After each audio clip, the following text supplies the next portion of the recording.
అందరికీ నమస్కారం. ఇవాళ మనతో పాటు ప్రముఖ ఆధ్యాత్మికవేత్త ఆస్ట్రోన్యూమరాలజిస్ట్ శ్రీమతి జయప్రద గారు ఉన్నారు. మేడంతో మాట్లాడదాం. మేడం నమస్కారం. మేడం నమస్తే అమ్మా. శ్రీమాత్రే నమః. 2024 డిసెంబర్ మాసం ధనుసు రాశి వారికి ఎలాంటి ఫలితాలు ఉండబోతున్నాయి? గ్రహస్థితి ఎలా ఉంది? ఎలాంటి రెమెడీస్ చేసుకుంటే బాగుంటుంది అంటారు?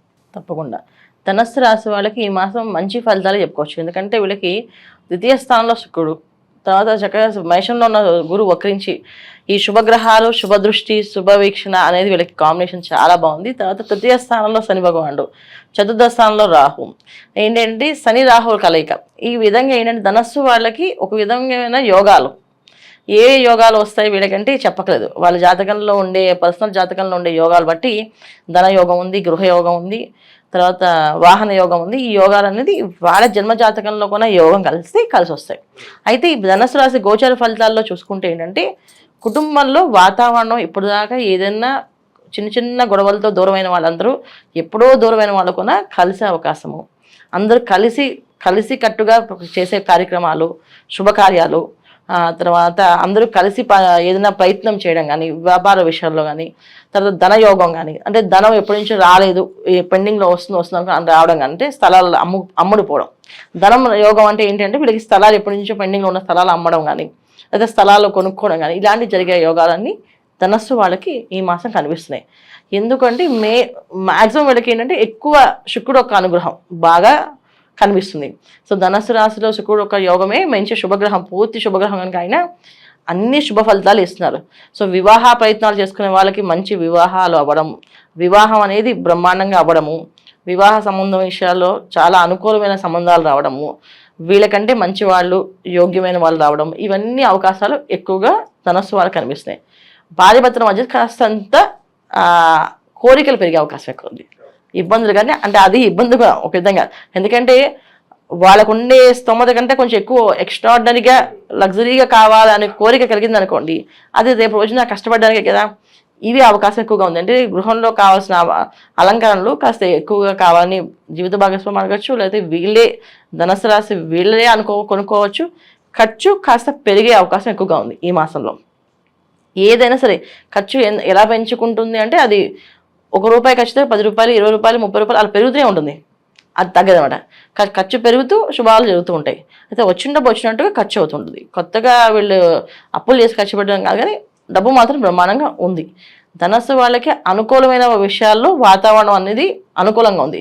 విద్యార్థులకు ముఖ్యంగా మంచి స్థానాల్లో ర్యాంకులు కానీ, సాధించే ఉద్యోగాలు కానీ చాలా యోగంగా బాగుంది. విదేశాల్లో ఉండే వాళ్ళకి వివాహాలు అయ్యే అవకాశం ఉంది. చాలామందికి ధనస్సు రాశి వాళ్ళు విదేశాల్లో ఉన్న వాళ్ళు వివాహాలు అవ్వటానికి కూడా వివాహాలు అయ్యి వాళ్ళకి మంచి శుభ సమయాలు, శుభకార్యాలు జరిగే అవకాశము, సంతానం అంటే సంతాన భాగ్యము, భార్యాభర్త మధ్యనే ఉండే ఇబ్బందులు తొలగిపోయి ఇద్దరు మనస్పర్ధలు తొలగిపోయి కలిసి ఉండడము. ఇందాక మీరు అడిగినట్టు ప్రేమ వివాహాలు ఉన్న వాళ్ళు విజయం సాధించడం, ఈ ధనుసు రాశి వాళ్ళకి విజయాలు బాగున్నాయి. ఈ మాసం వీళ్ళకి చాలా విధంగా చెప్పాలంటే మంచి ఫలితాలే కనిపిస్తున్నాయి, మంచిగానే కనిపిస్తున్నాయి. ఎందుకంటే ఆరోగ్యపరంగా ఎలా ఉండబోతున్నాడు ధనుసు రాశి వారికి? సో వీళ్ళకి ఆరోగ్య విషయంలో జాతకం అష్టమ స్థానంలో కుజుడు అనేది ఎప్పుడు కూడా ఏంటంటే వాహనాల మీద ప్రయాణం చేసినప్పుడు కాస్త ఇబ్బందులు, ఆరోగ్య సమస్య అంటే ఏం ఉండదు, కాస్త ఇబ్బందులు అనేది చిన్న చిన్న యాక్సిడెంట్స్ కానీ చిన్న చిన్న ఇబ్బందులు కానీ అయ్యే అవకాశం ఉంది. జాగ్రత్తగా వెళ్ళాలి. వాహనాలు నడిపినప్పుడు చాలా జాగ్రత్తగా వెళ్ళడము, ఆ స్పీడ్ తగ్గించుకొని వెళ్ళడము, వెళ్ళే స్పీడ్ కంటే కొంచెం తక్కువ స్పీడ్తో వెళ్ళడము, ఎదుటి వాళ్ళతో పోటీ కాకుండా మన ప్రయాణం మనం చేసుకుంటూ వెళ్ళడము, ఇది చేయాలి. ప్రయాణాలు బాగా ఇస్తారు, ఆ ప్రయాణాలు బాగా జరుగుతుంటాయి. ఆ ప్రయాణంలో కాస్తంత ఇబ్బందులు పడే అవకాశం ఉంది. అలాగే ప్రయాణాలు చేసినప్పుడు ఆహార నియమాలు పాటించకపోతే ఆహార విషయంలో ఫుడ్ పాయిజన్స్, ఫుడ్ విషయం సంబంధించింది. ఈ చిన్న పార్టీ సమస్యలే, పెద్దగా సమస్యలే రావు, చిన్న సమస్యలే. కాకపోతే ఏంటంటే ఎప్పుడు కూడా అష్టమ కుజుడు కొంచెం భయాన్ని తెప్పిస్తాడు అని జాగ్రత్తగా ఉండాలి. సో మెయిన్ మ్యాక్సిమం ఏంటంటే వ్యాపారాలు, ఐరన్ ప్లస్ ఆయిల్ బిజినెస్ చేసే వాళ్ళు జాగ్రత్తగా ఉండాలి. వాళ్ళకి కాస్త నష్టాన్ని తీసుకొచ్చే అవకాశం కానీ ఇబ్బంది పెట్టే అవకాశం కానీ ఉంది. మరీ నష్టం వస్తుంది అంటే వచ్చే అవకాశం ఎక్కువ, ప్రమాదం, అగ్ని ప్రమాదం జరిగేది కానీ ఇలాంటివి ఏవి జరిగే అవకాశాలు ఉన్నాయి. అది ఎప్పుడు వాళ్ళ జాతకంలో కూడా అలాంటి యోగాలు ఉన్నప్పుడు. ఇది గోచారంలో ఉన్న ఫలితాలు ఖచ్చితంగా జరుగుతాయి కాదు, ఇది గోచార ఫలితాలు ఉన్నాయి. జాగ్రత్తగా ఉండడం. ఇప్పుడు పెట్రోల్ బంక్ దగ్గర ఆగినప్పుడు స్మోకింగ్ చేసే వాళ్ళు చేయకుండా ఉండడం, అక్కడ ఏదైనా వాడకుండా ఉండడం, ఇలాంటి జాగ్రత్తగా తీసుకోవాలి. ఎందుకంటే అలా వెళ్తే ఎవరికి జరగదు ఎప్పుడు, కానీ వీళ్ళకి జరిగే అవకాశం ఉంటుంది. ఇలాంటి చిన్న ప్రమాదాలు, అగ్ని ప్రమాదాలు ఇంట్లో కూడా స్టవ్ దగ్గర పనిచేసేటప్పుడు కాస్త జాగ్రత్తగా ఉండడం. తర్వాత కరెంటు దగ్గర స్విచ్చెస్ వేసినప్పుడు వాటర్ చేతులతో కాకుండా శుభ్రం చేతులు తుడుచుకొని స్విచ్ వేయడం. జనరల్గా అయితే ఏమీ జరగదు, కానీ ఒక్కోసారి చెప్పలేం కదా, జాతకంలో ఉండే యోగం కాస్తేనా ఫలిస్తుంది అంటే ఒక్కొక్కసారి ఏంటంటే ఒక స్విచ్ వేసి ఆ షాక్ కొట్టి అక్కడ దెబ్బను పడతాం. అది కూడా ఒక రకమైన ఇబ్బంది. పడి లేవడం ఒక ఎత్తు, పడి ఫ్రాక్చర్ అవ్వడం ఇంకో ఎత్తు. ఇది వాళ్ళ జన్మజాతకంలో ఉండే యోగం బట్టి ఉంటుంది. ఇది ఒక్కటి తప్ప మిగతా విషయాల్లో అనుకూలంగా ఉంది.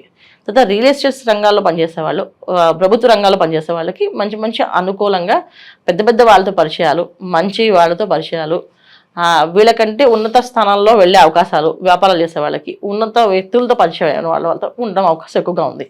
సో ఈ విధంగా చూసుకుంటే ధనుసు రాశి వాళ్ళకి ఈ మాసం అంతా అనుకూలంగానే కనిపిస్తుంది.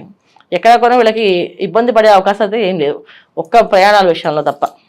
ఈ రాజకీయం, సినీ రంగంలో కొంతమంది ఉంటారు, కొంత గుర్తింపు కోసం చూస్తూ ఉంటారు. అటువంటి వారికి మాసం ఎలా ఉండబోతుంది? రాజకీయ పరంగా కానీ సినీ రంగంలో పనిచేసే వాళ్ళకి యోగం బాగుంది. ఎందుకంటే ఇక్కడ రాహు, శని ప్లస్ శుక్రుడు అందరూ కూడా ఏంటంటే కొంచెం బలంగా వీళ్ళకి యోగాన్ని ఇస్తున్నారు, బాగుంది.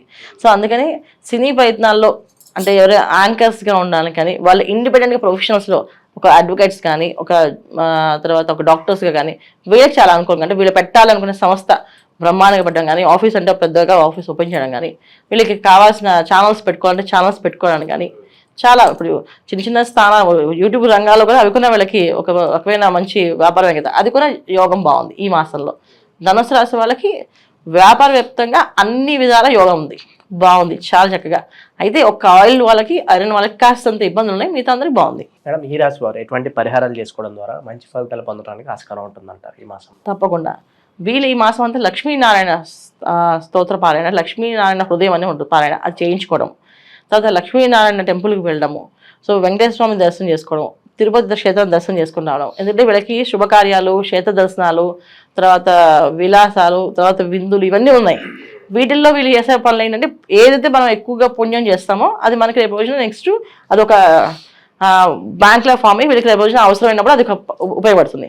సో వీళ్ళు చేయాల్సిన ఏంటంటే వెంకటేశ్వర ఆరాధన, తిరుపతి క్షేత్రం దర్శనం చేసుకున్నాను, క్షేత్రంలో నిద్ర చేసి రావడం, తర్వాత లక్ష్మీనారాయణ ఇంట్లో పూజ చేయడం, ప్రతి బుధవారము తులసి దళాలతో విష్ణుమూర్తిని అర్చించడం ఇంట్లో.